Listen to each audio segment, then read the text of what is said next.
Para mim, Saltburn é um filme sobre o desejo de ser desejado.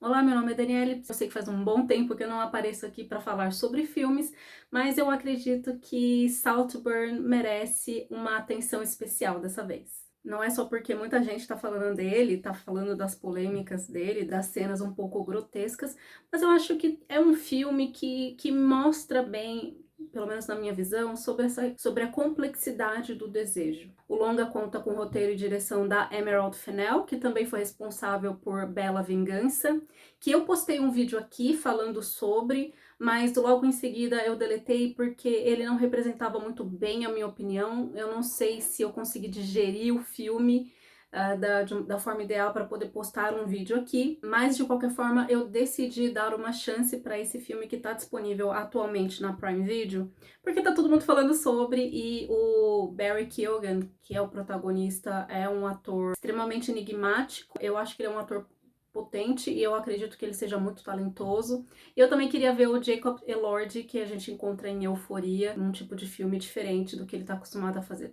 Aliás, diferente daquilo que estamos acostumados a vê-lo, né, interpretar. E eu preciso dizer que o Jacob Elordi, ele tem aquele tipo de presença de galã que faz muito tempo que eu não vejo. Eu tô falando uma questão de charme. Mas aqui ele prova que ele pode realmente atuar. Então, está aí um ator que a gente pode ficar de olho, porque provavelmente para os próximos trabalhos ele também estará em busca de se provar, né, fora daquela linha de filmes A Barraca do Beijo. Então, isso sem falar na participação da Rosamund Pike, que também é uma excelente atriz. Ela fez aquele filme Garota Exemplar, eu gosto bastante dela, gosto das escolhas dela. Então eu falei, vamos lá, né? Disseram que é uma mistura de O Talentoso Ripley com aquele tom de Bela Vingança. Eu falei, vou dar uma chance para esse filme. E no final das contas, eu acabei gostando. Exceto pelo ato final, que fica muito explicadinho, o restante, né, o desenvolvimento até então, estava bem interessante para mim. Aqui nós iremos acompanhar o jovem Oliver Quick, que é um rapaz que entra na faculdade. Eu não sei se ele é bolsista ou não me recordo muito bem, mas ele não faz parte daquela classe social comum que você vê ali naquele ambiente. Então você tem esse contexto de o cara que é de fora e que tá lá dentro e ele precisa encontrar o seu espaço.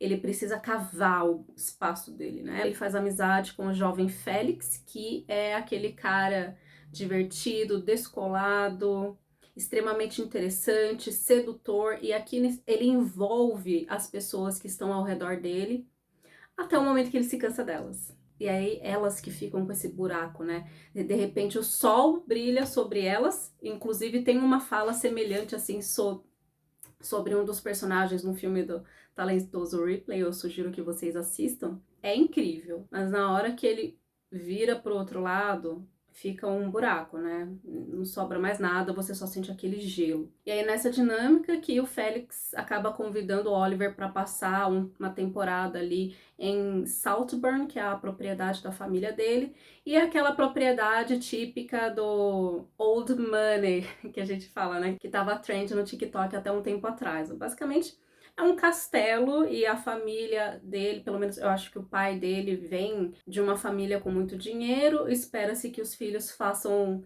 cursos na faculdade para manter aquele status intelectual além do status no dinheiro.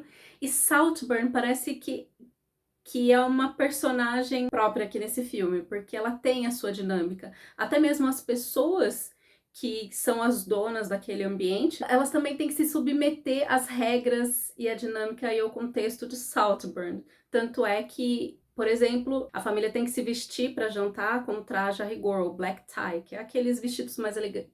Então, eles são donos, mas existe uma dinâmica maior ali, na qual eles fazem parte. Então, acaba que no fim das contas, o filme ele vai brincar com essa questão de uma pessoa de fora, uma pessoa comum, está entrando no ambiente de pessoas que não são consideradas ordinárias, comuns. O estilo de vida delas é extravagante para a maioria das pessoas. Você tem essa menção da questão de classe, você vê que essas personagens são constantemente entediadas, elas olham a pessoa comum e os problemas das pessoas comuns como entretenimento. E aí você vê que, inclusive, a personagem da Rosamund Pike, ela tem essa coisa de ter que salvar as pessoas, de ficar cuidando das pessoas, até a hora que ela se cansa. Aí depois ela, não quero mais. Aí ela fica dando dicas pra pessoa que tá na hora dela ir embora. E aí o Oliver, ele tem que aprender a fazer esse jogo da solução com as armas que ele tem, que é: eu sou uma pessoa comum, eu não cresci no ambiente dessas pessoas, mas eu quero ser inserido, eu quero fazer parte e principalmente eu desejo não só o que eles têm para oferecer, mas aquilo que eles são também. Então, esse desejo que ele tem no Félix, eu não acho que seja apenas aquele desejo erótico, mas é um tipo de desejo muito mais complexo. Eu acho que o Olivier Puriol, aqui nesse livro do Filosofando no Cinema, consegue traduzir bem utilizando aqui as palavras de Deleuze, ó. Falar abstratamente do desejo é extrair dele um pretenso objeto. Você nunca deseja alguém ou alguma coisa. Deseja sempre um conjunto. Então aqui o protagonista, ele vai trabalhar com um desejo dentro daquela dinâmica.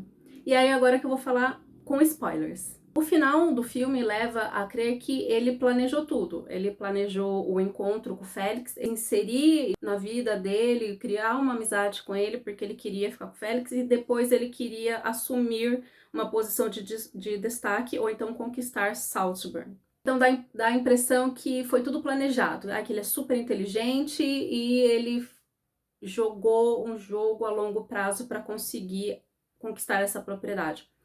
Mas eu acho que não. Eu acho que as coisas foram acontecendo. Eu acho que a intenção inicial dele era voltar para as boas graças do Félix. Ele tinha esse desejo na figura do Félix, naquilo que o Félix representava, naquele calor. Ele queria aquele sol novamente. Só que no momento em que ele chega em Saltburn, ele vê que não é só isso. Ele precisa seduzir também a família do Félix. Cada pessoa ali tem a sua demanda pelo desejo, que também é complexa. Só que as coisas não saem exatamente do jeito que ele espera, do jeito que ele planejou. Então, no momento que o Félix morre, ele precisa dar um jeito. Depois disso, você vê que ele pega o dinheiro do pai do Félix e vai viver a vida dele. Acho que anos depois que ele dá de cara com a personagem da Rosamund Pike, ele descobre que o pai do Félix faleceu e ela tá sozinha. E aí ele vê a grande oportunidade de finalmente ser o dono de Salzburg.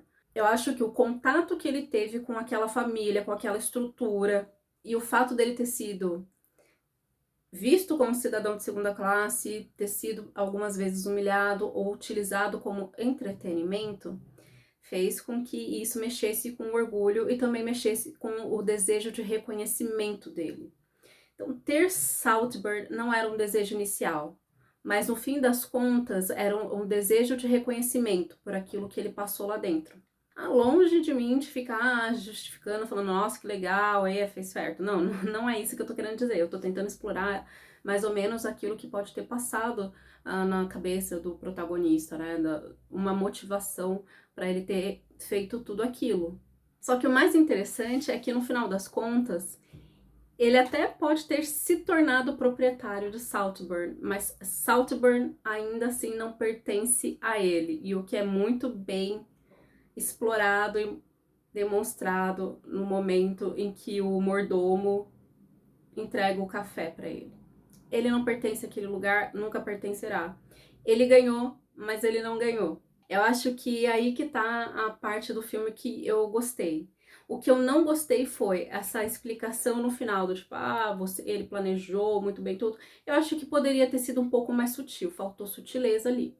Mas, no geral, eu achei o filme bom para demonstrar esse movimento do desejo, que ele pode ser algo que te movimenta, que te impulsiona a realizar conquistas, mas ele também pode ser algo extremamente destrutivo. No fim das contas, não saiu ninguém feliz dessa história, né? O Félix estava lá vivendo a vida dele, acabou sendo morto. Depois, o Farley foi expulso da propriedade, acabou se afastando da família. A Annabelle já tinha as próprias questões dela e chegou um momento que ela já não tinha mais muito o que perder. O Sir James Caton também, ele parece um personagem que ele não quer sentir, ele quer simplesmente se afastar das coisas, eu não quero sentir o que tá ruim, eu quero fingir que tá tudo certo. Por fim, ele perde os filhos, e a Elspeth também, né? Perde todo mundo da família dela, inclusive quem ela confiou é a pessoa que a mata no final. Ninguém sai ganhando exatamente, né? É um tipo de filme que é um final em tese trágico, embora o protagonista tenha conseguido a vingança dele ali, realmente ninguém sai ganhando. Eu acho que é isso que me pegou no filme de Bela Vingança, com a Carey Mulligan. Eu sentei para assistir o filme com uma certa visão, com um certo viés, e aí ele chegou no final, a hora que não me entregou aquilo que eu tava esperando, eu fiquei insatisfeita. Aí eu fiquei reclamando do filme, eu falei que o filme não deveria ser isso, não deveria ser aquilo. Mas é o que é. A Emerald Fennell, eu acho que ela quer criar essa assinatura de que no final nem sempre todo mundo sai ganhando. Você, como telespectador, não tem que sair satisfeito da experiência, não tem que ser um final lá muito satisfatório. Eu só acho que ela escorregou mesmo nessa questão ali de ficar explicando. Outra coisa, as polêmicas, né? Da cena da banheira, a cena no cemitério. Pois é, né, gente? Eu sinceramente acho que tem coisa pior por aí no cinema. Não foi agradável de ver, confesso, mas também eu não acho que é aquilo tudo que tava todo mundo falando tanto. Essa é a verdade. Mas aí isso vai de cada pessoa. Eu assisti o filme 2 vezes. Na verdade, eu assisti o filme 1,5 vezes. Ainda tô na metade da segunda assistida, porque agora eu quero ver sabendo, né, do final. E essa cena da banheira, a cena do cemitério, eu pulo, tá? Vou pular porque realmente não quero ver isso. Eu também não sei o quanto essas cenas realmente colaboram pro filme. Eu acho que é muito mais pro pessoal ficar falando e o filme conseguir ganhar popularidade no boca a boca por conta de cenas polêmicas do que elas realmente terem algum impacto na história. Mas é isso, fica aqui a minha opinião sobre Saltburn. E se você assistiu, deixa aqui os seus comentários o que você achou, tá bom? Fico por aqui, então, beijos, tchau!